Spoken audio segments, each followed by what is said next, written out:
Hello and welcome to this thought for the day.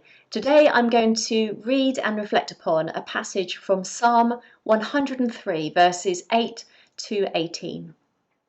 The Lord is compassionate and gracious, slow to anger, abounding in love. He will not always accuse, nor will he harbour his anger forever.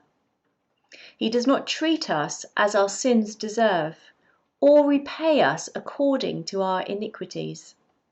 For as high as the heavens are above the earth, so great is his love for those who fear him. As far as the east is from the west, so far has he removed our transgressions from us. As a father has compassion on his children, so the Lord has compassion on those who fear him. For he knows how we are formed. He remembers that we are dust. The life of mortals is like grass. They flourish like a flower of the field.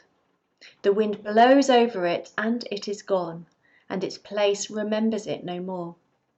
But from everlasting to everlasting, the Lord's love is with those who fear him, and his righteousness with their children's children, with those who keep his covenant and remember to obey his precepts. Well, what a fantastic psalm this is. This section is effectively like a meditation from David as he meditates on God's character and his nature. And there's lots of really powerful imagery and metaphor used within this psalm to express David's wonder and awe of God.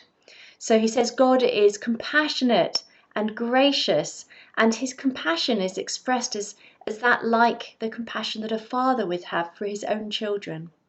He's slow to anger, abounding in love, and he doesn't treat us as our sins might deserve, and his love and his righteousness are eternal. Now, God's eternity is then contrasted with our mortal life on earth. And within the context of eternity and awe of God, we're offered a completely different perspective for our lives. Of course, for us, our life here is all we know. It's all we can see, it's all we can understand, all we can possibly imagine. But in this psalm, our lives are seen as frail and short-lived. Now, it says, the life of mortals is like grass. They flourish like a flower of the field. The wind blows over it, and it is gone, and its place remembers it no more. But I don't think that these verses, they don't disregard the value of our mortal lives on earth, because this psalm is about the character of God, and the character that we read about is one that reflects God's love, his huge abounding love, that he cares for us so much, and that he cherishes each one of us as his children.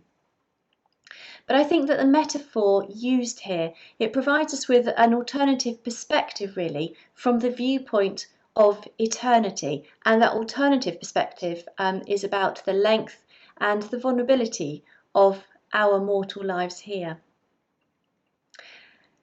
Now, we might read this and perhaps wonder what happens when the wind blows over us and we're gone. And it just reminded me of a fabulous short story I've got called Waterbugs and Dragonflies. And I'd love to share it with you because this story also it provides us with a really beautiful and a different perspective of the mortality of our lives. So I'll just read it to you now. Down below the surface of a quiet pond lived a little colony of waterbugs. They were a happy colony, living far away from the sun. For many months they were very busy, scurrying over the soft mud on the bottom of the pond.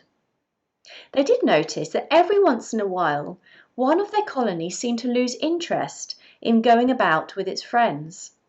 Clinging to the stem of a pond lily, it gradually moved out of sight and was seen no more. "Look," said one of the waterbugs to another, "one of our colony is climbing up the lily stalk. Where do you suppose she's going?" Up, up, up. It went slowly. Even as they watched, the waterbug disappeared from their sight. Its friends waited and waited, but the bug didn't return. "That's funny," said one water bug to another. "Wasn't she happy here?" asked a second water bug. "Where do you suppose she went?" wondered a third. No one had an answer. They were greatly puzzled. Finally, one of the water bugs, a leader in the colony, gathered his friends around him. "I have an idea.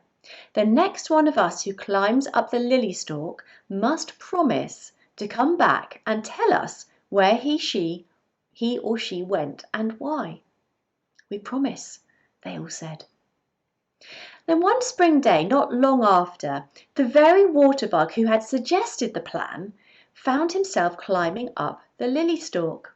Up, up, up he went, and before he knew what was happening, he had broken through the surface of the water and fallen onto a broad, green lily pad above. When he awoke, he looked about with surprise. He couldn't believe what he saw. A startling change had come to his old body. His movement revealed 4 silver wings and a long tail. Even as he struggled, he felt an impulse to move his wings. The warmth of the sun soon dried the moisture from his new body. He moved his wings again and suddenly found himself up above the water. He had become a dragonfly. Swooping and dipping in great curves, he flew through the air. He felt exhilarated in the new atmosphere. By and by, the new dragonfly lighted happily on a lily pad to rest. Then it was that he chanced to look below to the bottom of the pond. Why, he was right above his old friends, the water bugs. They were there, scurrying about, just as he had been doing for some time before. Then the dragonfly remembered the promise. "The next one of us who climbs up the lily stalk will come back and tell where he or she went and why." Without thinking, the dragonfly darted down. He hit the surface of the water and bounced away. Now that he was a dragonfly, he could no longer go into the water. "I can't return," he said in dismay. "At least I tried, but I can't keep my promise. But even if I could go back, not one of the water bugs would know me in my new body. I guess I'll just have to wait until they become dragonflies too, and then they'll understand what happened to me and where I went." And the dragonfly winged off happily into its wonderful new world of sun and air. So I hope you have a good rest of your day. See you soon.